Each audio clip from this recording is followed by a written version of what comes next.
because it's their second story that you want to talk about Tony Blair, who's been on the airwaves today with his plan to block Brexit, is how the Telegraph put it. Well, so he hopes, and this is another quite remarkable intervention by Tony Blair in his sort of campaign to derail Brexit. And, you know, what he wants effectively is effectively a second referendum. And, you know, I listened to him this morning. I think a lot of people who are interested in this issue might have heard Blair talking this morning on the Today programme. And I'm sorry to say, as a Brexiteer, I actually found him really impressive. And it just reminded me, I completely disagree with what he's saying, but he just sounded so reasonable, and he always did sound very reasonable whilst trying to excuse the inexcusable, which is what he was trying to do.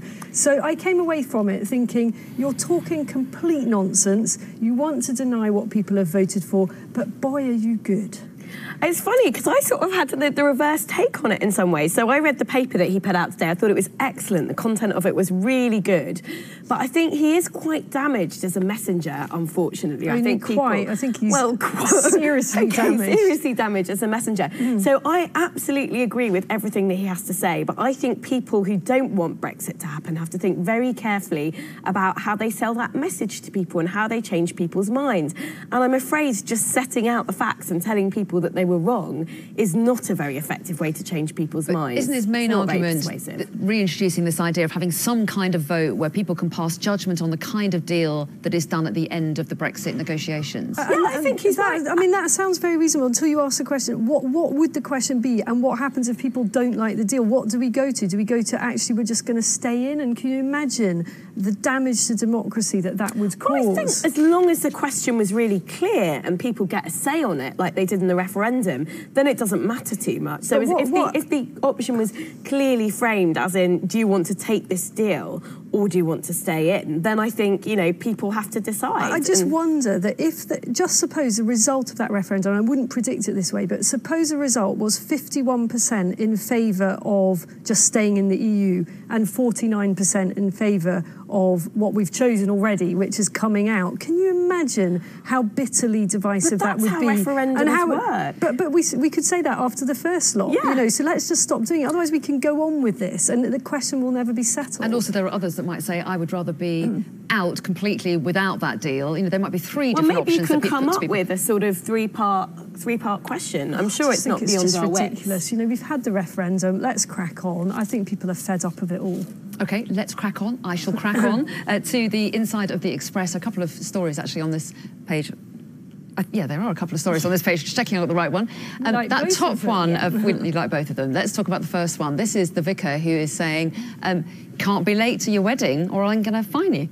I think it's totally fair enough. We've all sat in the church for 45 minutes waiting for the bride to arrive, and I think the vicar's got a point. And he says that sometimes he runs wedding he'll run 2 weddings in a row, and actually the second wedding will get delayed if the first wedding get delayed. Actually, since he's introduced a fine, people have rocked up on time. I think people know if they've got to pay a fine, literally, you know, that you're going to be on time. And I'm sure if there were extenuating circumstances, you know, it might get waived. I think it's a really good idea. I mean, to be honest, what's £100 in the whole wedding day anyway? It's like nothing, really, isn't it? That's true. Might be a relief for the groom as well. Right. Not getting too nervous and sweating palmed waiting at the front of the church. It's a charitable move on the part of the vicar. Yeah. He's also called Canon Corbyn, which I think is an interesting little fact.